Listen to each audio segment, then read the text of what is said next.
Jersey साहब मिसाल तो बड़ी अच्छी दे रहे हैं, लेकिन समझने वाला भी तो होना चाहिए। समझा कहां रहे हैं?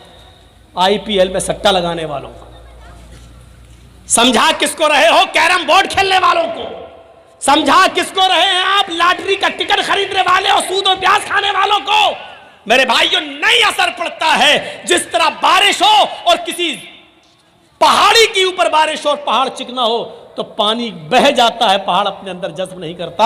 आज वो चिकने पहाड़ हो चुके हैं, हम तकरीर कर रहे हैं, लेकिन यहां से निकलेंगे हमारी हालत वही होगी। हर इंसान को फिक्र होनी चाहिए अपनी, हर इंसान को फिक्र होनी चाहिए जहन्नम से बचने की। हर इंसान को फिक्र होनी चाहिए अपने आप को बचाने की। शायद आपको याद होगा, और ना याद हो तो मैं आपको लेके चलता हूं सन 1979 की तरफ। आइए थोड़ी सी हिस्ट्री की बात भी कर लेते हैं। सबसे पहला स्काई लैब अमेरिका ने फिजा में छोड़ा था। सबसे पहला स्काई लैब आसमान की बुलंदियों की तरफ अमेरिका ने छोड़ा था। सन 1979 के अंदर, सन 1979 के अंदर 79 में अमेरिका ने पहला स्काई लैब छोड़ा था, जिसका वजन, जिसका वेट 80 टन था। 80 टन। आसमान की काफी बुलंदियों पर पहुंचने के बाद स्काई लैब ने अपना कनेक्शन मुनक़ता कर लिया। दुनिया के जिस सिस्टम से स्काई लैब आसमान की बुलंदियों पर जा रहा था, उस सिस्टम से वो कट जाता है। यानी स्काई लैब पर इस सिस्टम का कंट्रोल खत्म हो जाता है। अमेरिका ऐलान करता है स्काई लैब से हमारा कंट्रोल खत्म हो चुका है। अब 80 टन का स्काई लैब जमीन के किसी भी हिस्से में गिर सकता है, किसी के भी ऊपर गिर सकता है, वो जमीन के किसी भी हिस्से में आ सकता है। यकीन मानिए 79 को जब ये ऐलान किया जा रहा है, इंडिया भी, पाकिस्तान भी, बांग्लादेश भी, नेपाल भी, यूरोप भी, एशिया भी, हर आदमी परेशान था, हर मुल्क परेशान था। यह 80 टन का स्काई लैब जब गिरेगा तो क्या हाल होगा। हर आदमी की रात की नींदें उड़ गई थी, हर मुल्क बेचैन था कि ये गिरेगा जमीन के ऊपर तो क्या होगा। मेरे भाइयों, वो जाना चाहे तो छिपे कहां, क्योंकि स्काई लैब उधर भी गिर सकता था। मेरे भाइयों, एक स्काई लैब के आसमान से, सिस्टम से मुनक़ता हो जाने की खबर को सुनकर पूरी दुनिया बेचैन हो जाती है। एक 80 टन के स्काई लैब को, उससे रिश्ता मुनक़ता हो जाने के बाद दुनिया की नींद उड़ जाती है कि स्काई लैब अगर हम पर, हमारे बच्चों पे गिर गया तो क्या होगा। मेरे भाइयों, तसव्वुर कीजिए कि जब एक हल्की सी खबर हमारी रात की नींद उड़ा देती है, तो इस खबर के आगे हमारी नींदें कितनी उड़नी चाहिए कि यवद्दुल मुजरिमु लौ यफ्तदी मिन अज़ाबि यौमइज़िन बिबनीहि व साहिबतिहि व अख़ीहि व फ़सीलतिहि अल्लती तुवीहि सुम्मा युनजी। क़यामत का दिन होगा, इंसान एक दूसरे के सामने होगा, लेकिन मुजरिम उस दिन ये चाहेगा लौ यफ्तदी मिन अज़ाबि यौमइज़िन बिबनी, आज मेरा बेटा जहन्नम में चला जाए लेकिन मैं जन्नत में चला जाऊं। कितनी बड़ी खबर है। कुरान पढ़ते हो, अभी रमजान का महीना आ रहा है, तरावी होंगी, सुन लेना। एक कारी साहब आएंगे और अलिफ लाम मीम के अलिफ से शुरू करके 18, 20, 25 एक महीने में कुरान खत्म कर देंगे। या लमून तालमून के अलावा हमारी समझ में कुछ नहीं आएगा। एक तरफ कुरान ये भी सुन लिया, लेकिन एक तरफ ये भी सुनो, लौ यफ्तदी मिन अज़ाबि यौमइज़िन बिबनी। जिस बच्चे का फीवर और खांसी और पेट का दर्द हमें सोने नहीं देता था, लेकिन कयामत के दिन हम मुजरिम हैं, लेकिन हम चाहेंगे कि मेरा बेटा जहन्नम में चला जाए लेकिन मैं बच जाऊं। अय अल्लाह, मेरे बेटे को ले ले। लौ यफ्तदी मिन अज़ाबि यौमइज़िन बिबनी, फिदिये में ले ले। अय अल्लाह, मेरा बेटा ले ले, जहन्नम में डाल दे, मुझे छोड़ दे।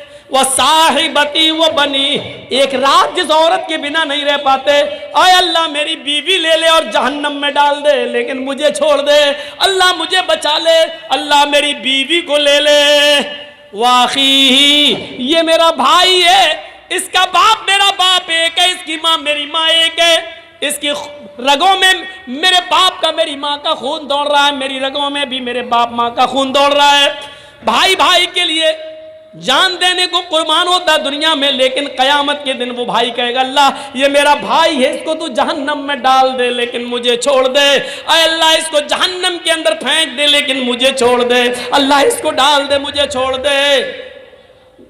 और आगे वाला जुमला वो फसीलतिहिल्लती तुवी, अल्लाह ये मेरा खानदान है, ये मेरे चचा, ये मेरे बाबा, ये मेरे काका, ये मेरे नाना, ये मेरे दादा, अरे अल्लाह ये मेरा खानदान है, ये पूरा का पूरा कुंबा, पूरा का पूरा कबीला, पूरा का पूरा गांव, पूरा का पूरा खानदान तू ले ले, इनको जहन्नम में डाल दे। सुम्मा युंजी, उसे निजात दे दे, उसे बख्श दे, उसको जन्नत में डाल दे, सबको जहन्नम में फेंक दे। कितना बड़ा स्काई लैब है ये, एक हल्का सा स्काई लैब 80 टन का, अमेरिका और इंग्लैंड, बर्तानिया, मिस्र, जापान और फ्रांस, इजराइल, अरब, Europe, Asia, India, Pakistan, Sri Lanka और बांग्लादेश सबकी नींद उड़ा रहा है कि कहीं हमारे सर पे ना गिर जाए। मेरे भाइयों, कभी आपने सोचा है कि जहन्नम का अजाब कहीं हमारे सर पे ना आ जाए? कभी आपने सोचा है कहीं हमें को जहन्नम का अजाब ना मिले, कहीं मिल जाए? हम तसव्वुर करें कि कहां हैं हम। फिक्र की हमने? कुरान कहता है या युहल्लज़ीना मनु कु अनफुसकुम व अहलीकुम नारा, आई मानो वालों तुम अपने आप को भी जहन्नम से बचाओ और अपने बच्चों को भी जहन्नम से बचाओ, अपने आप को भी जहन्नम से बचाओ और अपने बीवी बच्चों को भी जहन्नम से बचाओ। कितने लोग हैं जो अपने आप को और अपने बीवी बच्चों को जहन्नम की आग से बचा रहे हैं। दुनिया की तगोदो में और चाहत में हमने अपने आप को बर्बाद कर लिया है, लेकिन हम जानते हैं कि हमें मिलेगा उतना ही जितना हमारी किस्मत के अंदर है, हम उससे ज्यादा नहीं पा सकते हैं, नहीं मिल सकता है हमें उससे ज्यादा, हम पा ही नहीं सकते हैं। यहां इंसानों की हालत यह है, आपको 20 साल पुराना एक वाकया सुनाऊं। हमारे इलाके में नॉर्थ यूपी के अंदर, नॉर्थ शिमाली यूपी में, नॉर्थ यूपी में उसके मशरिकी हिस्से में, यानी उसके ईस्ट के एरिया में, नॉर्थ यूपी के ईस्ट एरिया में आज से 20 साल पहले एक सैलाब आया था। आज से 20 साल पहले पानी का एक सैलाब आया था। वो सैलाब इतना खतरनाक था, वो बाढ़ इतनी खतरनाक थी, जरा गौर से सुनना इधर। ये सब हम जहन्नम की तरफ आपको लेकर चल रहे हैं, अभी मालिक यौमिद्दीन ही की तरफ हम चल रहे हैं। अभी इय्याका नअबुदु व इय्याका नस्तईन का नंबर नहीं आया, इहदिना सिरातल मुस्तकीम का नंबर नहीं आया, सिरातल लज़ीना अनअमता अलैहिम का नंबर नहीं आया। अभी मालिक यौमिद्दीन के ऊपर भी अगर हम से बुलवाया जाए तो इसी जगह पर जलसा कराया जाए और रोजाना 2-2 घंटे की तकरीर कराई जाए, तो हम जैसे लोग सिर्फ मालिक यौमिद्दीन के ऊपर 3 महीने बोल सकते हैं। इय्याका नअबुदु व इय्याका नस्तईन का नंबर नहीं।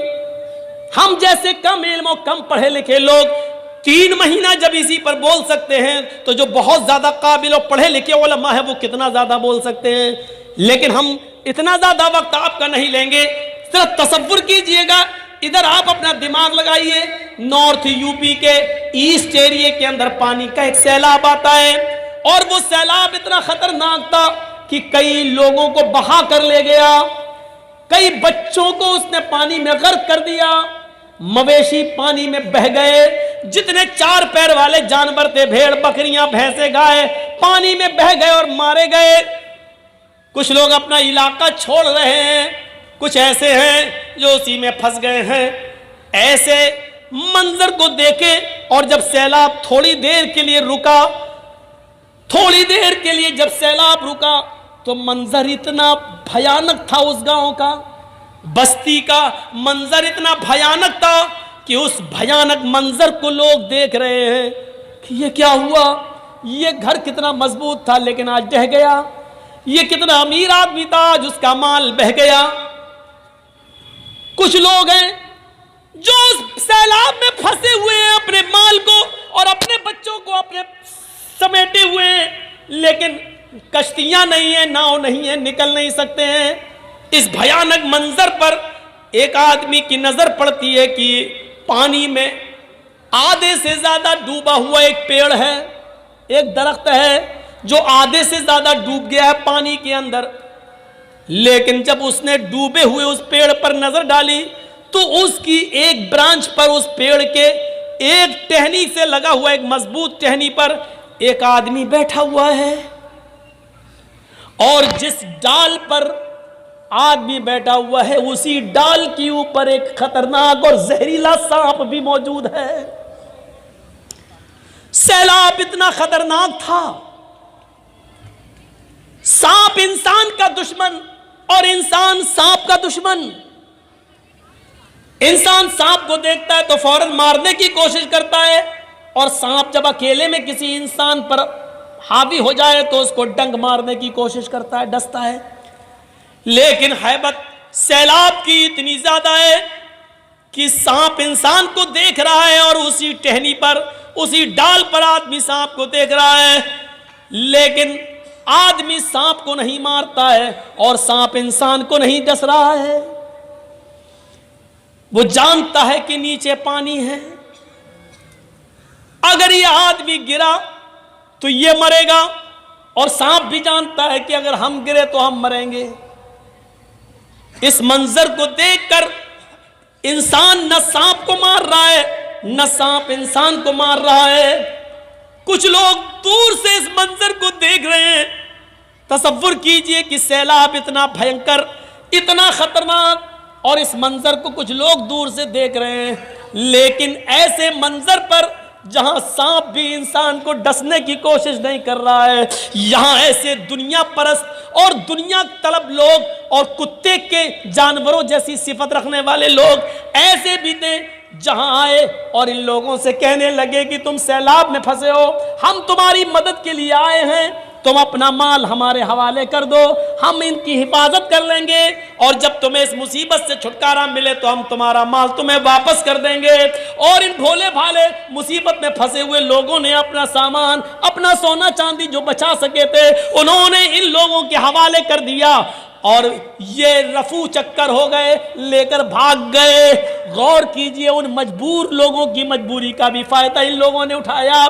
जहां एक सांप इंसान को डसने की हिम्मत नहीं कर रहा है, और जहां एक इंसान सांप को मारने की हिम्मत नहीं कर रहा है, वहां ये इंसान कितना गिर चुका है। वहां ये दुनिया तलब इंसान और दुनिया परस्त इंसान, नाजायज माल को कमाने वाला और दुनिया की मोहब्बत को रंगने वाला ये इंसान कितना नालायक और कितना बड़ा कमीना है, जो ऐसे मौके पर भी मजबूर लोगों की मजबूरी को ना समझ सका और उनका माल लेकर फरार हो रहा है।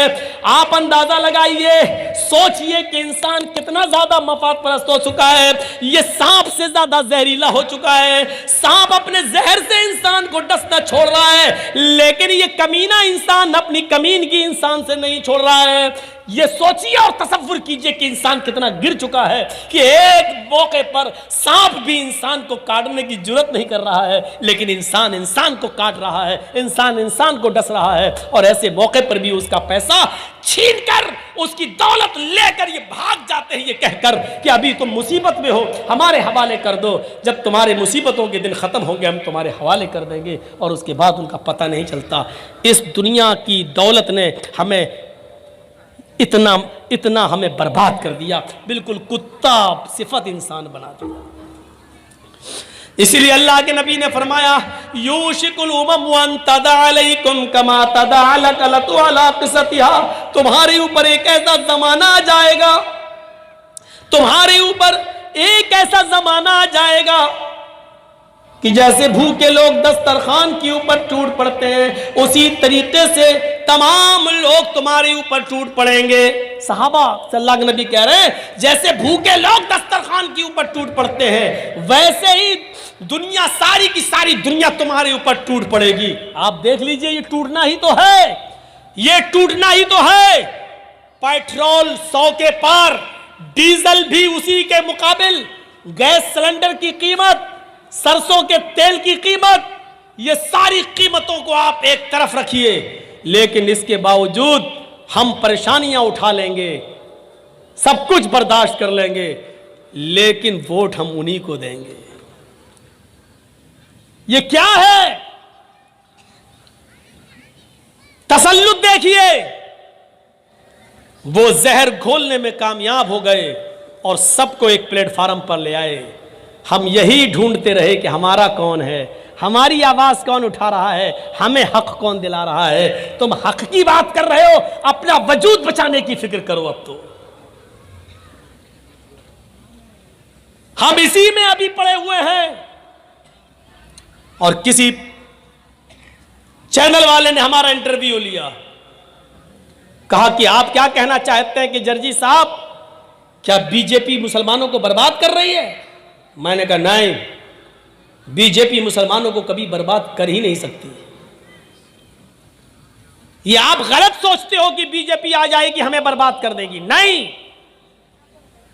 जिस दिन बीजेपी मुसलमानों को बर्बाद करेगी उस दिन बीजेपी खुद बर्बाद हो जाएगी। यह सोचो, बीजेपी कभी मुसलमानों को बर्बाद नहीं करेगी, क्योंकि जब मुसलमान बर्बाद हो जाएंगे तो फिर वो किसके नाम पर हुकूमत करेगी? वो मुसलमानों को बाकी रखेगी, वो मुसलमानों को बचाएगी, वो मुसलमानों की हिफाजत भी करेगी, क्योंकि इन्हीं को रुस्वा करके, इन्हीं मुसलमानों को बदनाम करके उसको हुकूमत चलाना है। वो मुसलमानों को बर्बाद नहीं करेगी। मुसलमानों को बर्बाद करने के बाद फिर वो हुकूमत किस पे करेगी? उसको हुकूमत में बाकी रहने के लिए मुसलमानों को बाकी रखना जरूरी है। इसलिए आप ये तसव्वुर मत करिए कि हमें बीजेपी बर्बाद कर देगी। नहीं, परेशान करेगी, बर्बाद नहीं करेगी। परेशान करेगी, हवा खड़ा करके तुम्हें इंडिया से निकाला जाएगा, एनआरसी CAA आएगा, ये सिर्फ हवा खड़ा करके आपको परेशान करेगी। देखा नहीं आपने, जितना ही लोगों ने गाय के नाम पर हमको बर्बाद किया, बदनाम किया, गाय गाय गाय गाय। लेकिन आज गूगल पे डालिए और यूट्यूब पे सर्च कीजिए, हिंदुस्तान के अंदर सबसे बड़ा गाय के गोश्त का व्यापारी कौन और गाय को काटने वाला कौन?